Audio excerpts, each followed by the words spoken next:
मेरा नाम पूनम है और मेरी उम्र 30 साल है। मेरी शादी को 5 साल हो चुके हैं, लेकिन अभी तक मुझे माँ बनने का सुख प्राप्त नहीं हुआ है। जब हमारी शादी हुई तो मैं एक बार माँ बनने वाली थी, लेकिन तभी मुझे मधुमक्खी ने काट लिया। और उसका जब मैंने डॉक्टर से इलाज करवाया तो डॉक्टर की दवाई मुझे सूट नहीं की और मेरा बच्चा इस दुनिया में आने से पहले ही वापस भगवान के पास में चला गया।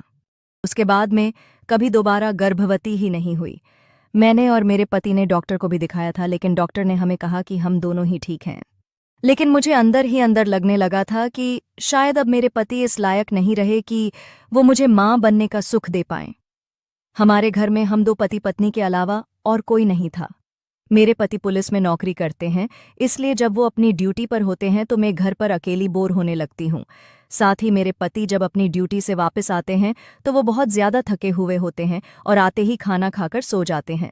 उनकी इस हरकत से अब मेरे और उनके बीच अक्सर लड़ाई झगड़ा होने लगा था, क्योंकि मैं चाहती थी कि अब हमारे घर में भी बच्चे की किलकारियां गूंजे, जिससे जब मेरे पति अपनी ड्यूटी पर चले जाएं तो पीछे से मैं अपने बच्चे के साथ में अपना समय बिता सकूं।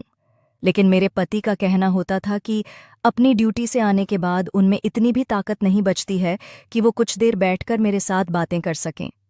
लेकिन मैं अकेली घर पर रहकर बोर ना हूं, इसके लिए उन्होंने एक दिन कॉल करके अपने भांजे को हमारे घर रहने के लिए बुला लिया। मेरे पति के भांजे की उम्र 20 साल है और वो दिखने में मेरे पति से भी ज्यादा हैंडसम है। उसके कॉलेज की अभी छुट्टियां चल रही थी, इसलिए वो मेरे पति के कहने पर कुछ दिन हमारे घर रहने आ गया। लेकिन मैं अब मेरे पति द्वारा मुझे समय ना दे पाने की वजह से अंदर ही अंदर टूट चुकी थी। ऐसे में मेरे पति के भांजे को जब मैंने देखा तो उसमें मुझे उम्मीद की एक किरण नजर आने लगी। हालांकि मैं रिश्ते में उसकी मामी हूं, लेकिन पता नहीं क्यों हर दिन के साथ मुझे मेरे पति के भांजे से लगाव होने लगा और मैं हरदम उसके आसपास रहने की कोशिश करने लगी। ऐसे ही एक दिन मुझे मार्केट जाना था, इसलिए मैंने मेरे भांजे को हमारे पड़ोसी की बाइक दिलवा दी और उसे बाइक पर मेरे साथ मार्केट चलने को कहा। फिर मेरा भांजा मुझे बाइक पर पीछे बैठकर मार्केट की तरफ ले जाने लगा। लेकिन तभी रास्ते में उसने देखा कि एक नाली से गंदा पानी बाहर आ रहा था, जिसकी वजह से रास्ते पर पानी भर गया था और पूरा रास्ता फिसलन भरा हो गया था। इसलिए मेरे भांजे ने सोचा कि कहीं गंदे पानी के छींटे उड़कर मुझे ना लग जाएं, तो उसने मुझसे कहा कि मामी अपने पैर ऊपर उठा लो।